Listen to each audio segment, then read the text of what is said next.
Welcome back, everyone. Time for your morning rush. Some New Mexico counties are moving into first-come, first-served model with their vaccine rollout.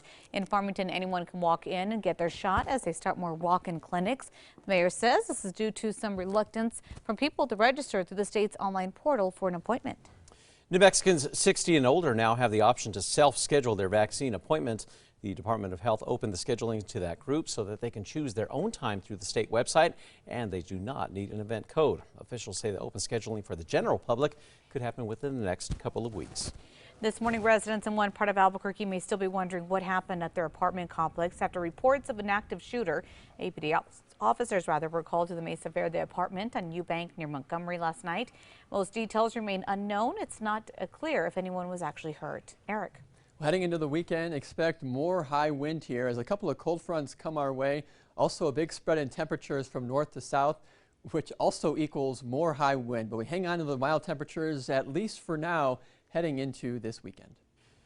Secretary of the Interior Deb Haaland will submit recommendations on whether or not to reverse the downsizing of an historic site at the center of a serious debate. 2 years ago, then President Trump slashed the size of Bears Ears National Monument in southern Utah. Tribal groups and environmentalists advocated for the preservation of the area's archaeological sites.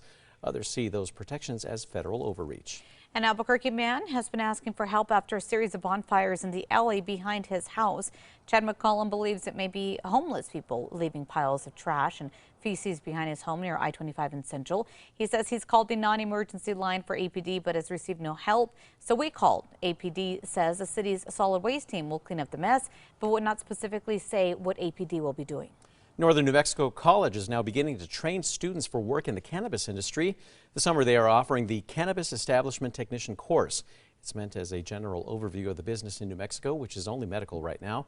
State lawmakers recently passed a bill that would legalize recreational marijuana use. The governor is expected to sign it into law.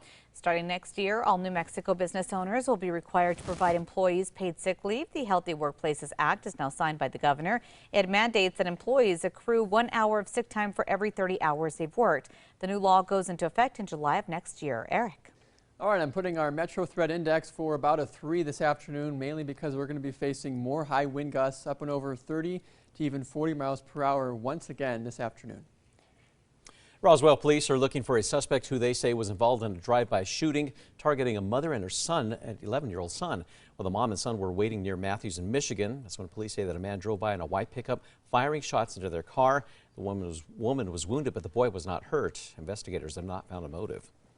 One of the moms charged in a crash that killed 2 children on I-25 is out of jail, at least for now. Danielle Ortiz was in the car when her friend Alexis Martinez crashed, killing Ortiz's 2-month-old son and Martinez's 7-year-old daughter. The two were reportedly drinking that night. A judge released her, requiring a curfew and drug and alcohol testing. The state's largest no-kill shelter is using a huge donation to save animals. Fiesta Subaru gave Watermelon Ranch a $20,000 check. Well, that money was raised from the Subaru Share the Love event. Watermelon Ranch says this money will help with some very specific causes. New video is giving us a hint about where the United's new stadium may be built. City officials and neighbors took a tour through the rail yards, possibly looking to build an 8,000 to 15,000 seat stadium. It could have a cultural center and possibly retail and housing space. A study that will reveal the best location may be complete by early June. Taking a look at traffic this morning, you can see that everything is moving on the map at this point. No signs of any accidents. And right now we're taking a live look from our KRQE News tracker at southbound I-25 coming up on the Comanche exit. A local dog has been given a new lease on life. Albuquerque Animal Welfare found Griswold abandoned in a ditch. The vet staff nursed him back to health and they gave him some wheels to learn how to walk again. Now Griswold is able to move without the cart, but still needs it for walks. The welfare team says he is available for adoption. What a cute little guy. All right, the 5 facts coming up in 90 seconds. Time now for the 5 facts. At number 5 this morning, an Albuquerque dog left abandoned in a ditch is now back on his feet with a set of new wheels and ready to be adopted. Now, when Albuquerque Animal Rescue found Griswold, they discovered that he had a dislocated spine as well as BB pellets in his shoulder and his thigh. The welfare staff was not sure if he would even make it, but he did. Griswold is now able to move without the cart, but still needs it for his walks. Number 4 now, local college is beginning to train students for work in the cannabis industry. This summer, Northern New Mexico College is offering the Cannabis Establishment Technician course. It's meant as a general overview of the business in New Mexico, which is only medicinal right now. The instructor says the lessons learned in this class will also apply to recreational marijuana. The governor is expected to sign the passed legislation to legalize recreational pot soon. Eric. All right, well, also more high wind equals fire danger here, especially as drier air continues to work its way in from the region. 30 to 40 mile per hour winds expected all the way through this afternoon. Number 2 now, an Albuquerque man is asking for help after a series of bonfires in the alleyway behind his house. He believes it's an issue with the homeless. Chad McCollum says there's often piles of trash and feces behind his home near I-25 in Central. He says he's found needles in his flower bed, empty bottle of booze, discarded underwear, and even bonfires in the alley. The last bonfire happened around 2 o'clock in the morning. It filled his bedroom with smoke.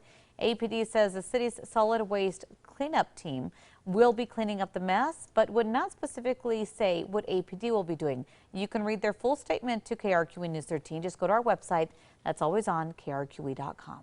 And at number 1, some New Mexico counties are now moving into a first-come, first-served model. That's when it comes to the COVID-19 vaccine. Officials say that they have more doses than people who want them. So now, in places like Farmington, they will be hosting more walk-in vaccine clinics. The mayor there says that there is some reluctance for people to register through the state's online portal for an appointment.